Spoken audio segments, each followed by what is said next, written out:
লা ইলাহা ইল্লাল্লাহ সারা জীবন জিকির করলেন, লা ইলাহা ইল্লাল্লাহ। এই এত লা ইলাহা ইল্লাল্লাহ কেন, এত কেন মাথা নেড়ে নেড়ে লা ইলাহা ইল্লাল্লাহ? মুহাম্মাদুর রাসূলুল্লাহ একবার বলেন, বলছেন না হুজুর আমার একটু অবজেকশন আছে মুহাম্মাদুর রাসূলুল্লাহকে নিয়ে। কথা মানে বুঝতে পারেননি। লা ইলাহা ইল্লাল্লাহ মানে তো ভালো, ভালো না খারাপ?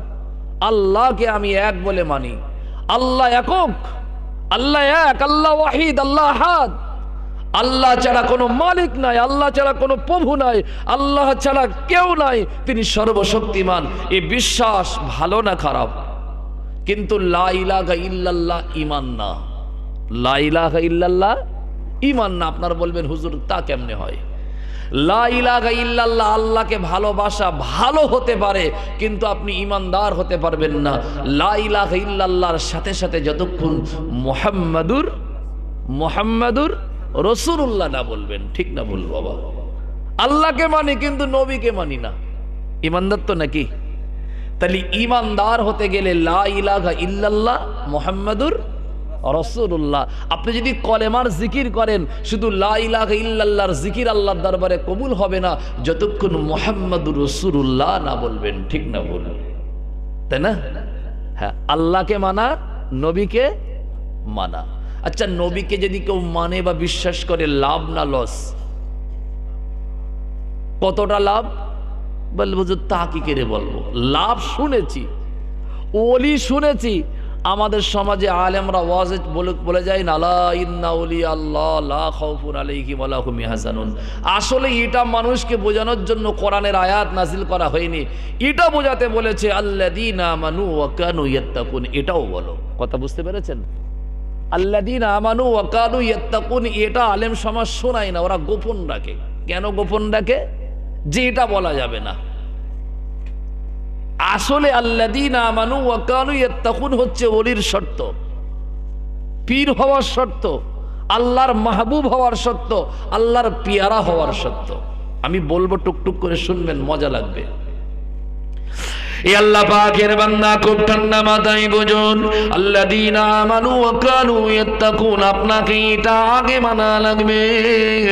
তাহলে আপনি ওয়াল্লাযীনা আমানু ওয়া কানু ইয়াত্তাকুন যদি এটাকে মেনে নেন, লা খাউফুন আলাইহিম ওয়া লা হুম ইয়াহজানুন, এর ভিতরে আপনি পড়ে যাবেন। এ নওজোয়ান তরুণেরা, লা ইলাহা ইল্লাল্লাহ, আমি আল্লাহকে মানলাম কিন্তু মুহাম্মাদুর রাসূলুল্লাহকে মানলাম না, মানি না, আপনি ঈমানদার হতে পারবেন না। যখন আপনি লা ইলাহা ইল্লাল্লাহ মুহাম্মাদুর রাসূলুল্লাহ বললেন এবং মুহাম্মাদুর রাসূলুল্লাহকে বিশ্বাস করে নিলেন, আপনি হয়ে গেলেন একজন ঈমানদার। কারণ হলো আমার আল্লাহ পাক রব্বুল আলামিন এই আয়াত নাজিল করার সময় এরা তার শানে নজুল বাবা কোরআন শরীফে আমার আল্লাহ বলেছেন, কুল ইন কুনতুম তুহিব্বুনাল্লাহ ফাত্তাবিউনি ইউহিব্বুকুমুল্লাহ ওয়া ইয়াগফির লাকুম যুনুবাকুম আল্লাহু গফুরুর রহিম। ইয়া আমার হাবিবে কিবরিয়া মুহাম্মাদুর রাসূলুল্লাহ সাল্লাল্লাহু আলাইহি ওয়াসাল্লাম, আপনি উম্মাতানি আমার বান্দা বান্দীগুলোকে জানিয়ে দিন, ইন কুনতুম তুহিব্বুনাল্লাহ, তারা যদি আমি আল্লাহ আমাকে ভালোবাসতে চাই, আমি আল্লাহ ইন কুনতুম তুহিব্বুনাল্লাহ, আমাকে যদি মুহাব্বত করতে চাই, হাবিব আপনি বলে দিন ফাত্তাবিউনি, তারা যেন আপনার ইত্তেবা করে। সুবহানাল্লাহ। নবীর ইত্তেবা করলে কার ভালোবাসা হবে? আল্লাহকে ভালোবাসা হবে। আর ইত্তেবা করলে আল্লাহর শুধু ভালোবাসা নয়, তার জন্য আল্লাহ উত্তম অফার শুনিয়েছে। কি অফার? অফারটা হলো ইয়াগফির লাকুম যুনুবাকুম, তার জিন্দেগিতে আর কোনো গুনাহ থাকবে না, শুধু মুহাম্মাদুর রাসূলুল্লাহর ইত্তেবা করার কারণে। ফাত্তাবিউনি, তার অনুসরণ। অনুসরণ বলতে কি?